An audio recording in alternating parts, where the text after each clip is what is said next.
Hello guys, bersama saya lagi dalam Alright Nopo Channel. Amat-amat malang dan memalukan sahabat-sahabat semua. Ya, inilah geng kaki fitnah.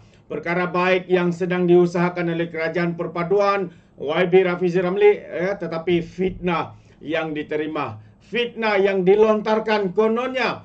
Ya, program padu ini dibuat dan katanya pula YB Rafizi Ramli mengaut keuntungan. YB Rafizi membuat duit ya dengan padu. Begitulah fitnah-fitnah yang dijajah oleh pihak-pihak pembangkang. Walaun-walauntit, geng-geng kaki fitnah, geng-geng kaki sakau, kaki samun dan sebagainya, sahabat-sahabat semua. Jadi hari ini YB Rafizi Ramli ya bangkit untuk menjawab ya kritikan dan juga fitnah yang dibuat oleh pihak-pihak yang meroyan tidak berhenti-henti sepanjang tahun ini.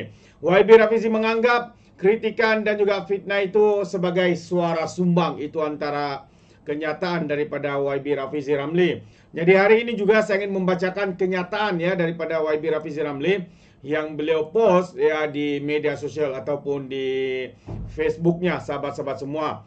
Jadi saja buat sistem baru padu sebab nak buat duit, itu antara fitnah, tomahan, tuduhan yang dilontarkan oleh geng-geng kaki fitnah ini.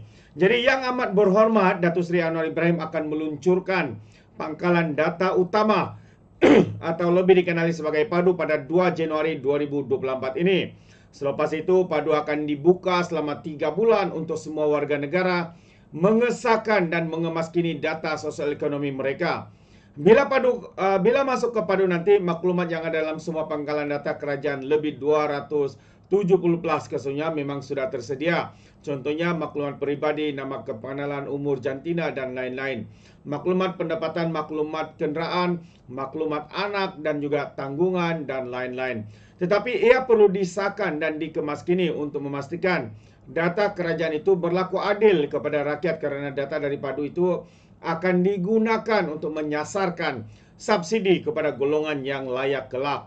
Oleh itu, kata YB Rafizi Ramli, proses membina padu ini melibatkan pembangunan sistem data yang paling besar pernah dibuat oleh sektor awam dan mungkin juga paling besar dalam sejarah negara kita.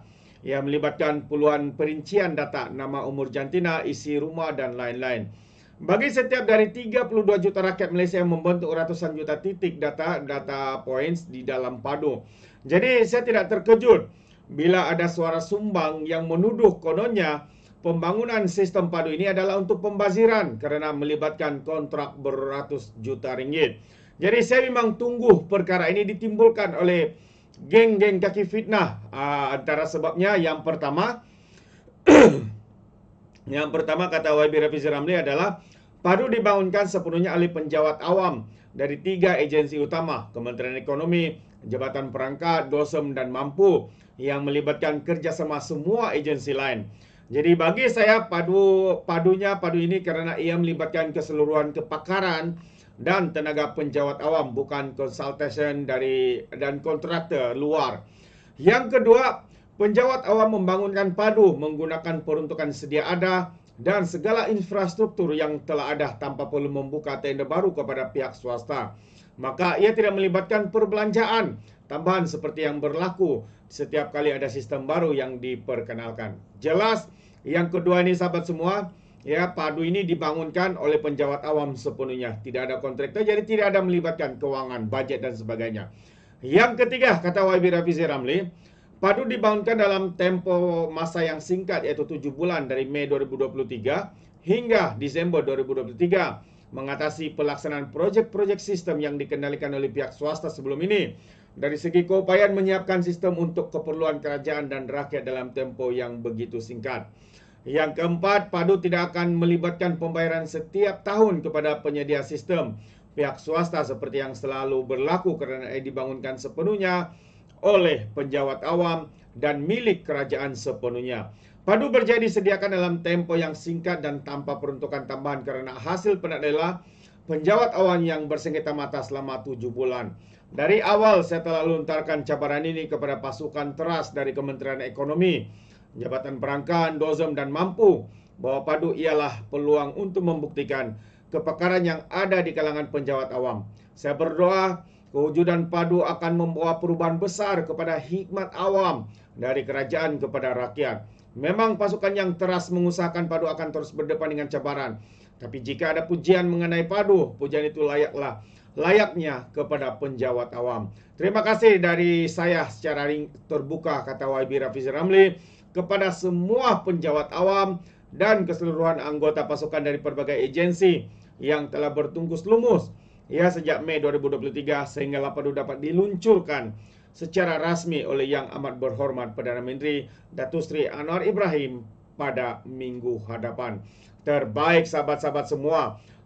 Inilah antara jawapan balas Datuk Seri YB Rafizi Ramli ke atas fitnah yang dilontarkan. Kononnya PADU ini dicipta, dibina semata-mata untuk YB Rafizi Ramli membuat duit antara tuduhan dan juga fitnah yang dibuat oleh kaki-kaki fitnah, kaki-kaki sakau di luar sana, sahabat-sahabat semua. Mungkin mereka tidak faham sebenarnya apakah dimaksudkan dengan pangkalan data PADU ini dan apa kegunaannya. Seperti mana yang dinyatakan oleh YB Rafizi Ramli, PADU ini digunakan supaya setiap dasar, khususnya apabila kerajaan memberikan subsidi itu tidak mengenah sebenarnya mengenah kepada target yang sebenar dan bukan hanya dapat menepis supaya individu atau golongan yang tidak layak menerima subsidi itu tidak mendapat manfaatnya. Jadi maksudnya PADU ini digunakan untuk menjurus kepada satu kumpulan untuk subsidi diberikan kepada mereka dan tanpa ada sesiapa yang mengambil keuntungan, khususnya kepada T20 ataupun golongan yang kaya raya, sahabat-sahabat semua. Itu antara satu fungsi PADU ini dilakukan. Itu pemahaman saya itu pandangan saya. Dan selain itu dia sebenarnya juga boleh membantu kerajaan untuk melihat dasar apa yang mereka harus buat kepada setengah kumpulan. Kumpulan ini pendapatan yang begini, keluarga yang begini, di bandar, di luar bandar dan sebagainya. Jadi PADU ini boleh membantu pihak kerajaan untuk membuat dasar program khusus kepada individu maupun isi rumah maupun kumpulan tertentu. Itu pandangan saya, sahabat semua. Jadi yang mendapat manfaatnya selepas PADU ini adalah rakyat. Yang mendapat manfaatnya adalah B40, kemiskinan tegar. Dan juga tidak terkecuali juga bagi M40 maupun T20 tetap ada perkara yang boleh dilakukan oleh kerajaan dengan maklumat ini. Jadi itu bagi saya, sahabat semua. Tapi malangnya seperti yang saya katakan awal tadi, ada pula pihak yang cuba mempolitikkan perkara ini, membuat fitnah. Kononnya YB Rafizi Ramli membuat duit daripada PADU ini. Memang sangat-sangat memalukan. Rakyat pemimpin kita sedang berusaha sedaya upaya untuk mencari solusi, membantu rakyat, tapi lain pula yang mereka katakan. Inilah manusia-manusia yang tidak pernah bersyukur, manusia-manusia yang hanya pandai membuat fitnah, tuduhan semata-mata. Kerana apa? Kerana otak mereka telah disesatkan oleh sebuah parti yang dinyatakan oleh Muhyiddin Yassin sebelum ini sebagai parti ajaran sesat. Terima kasih.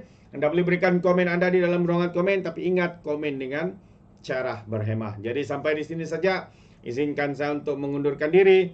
Dan seperti biasa, peribahasa mengatakan, tapapun kangkap, 2 tahun keinginan. Dalam bahasa Melayu, tepuk dada, tanya selera. Sekian saja daripada Orang Apa Channel. Saya kita berjumpa lagi. Bye-bye.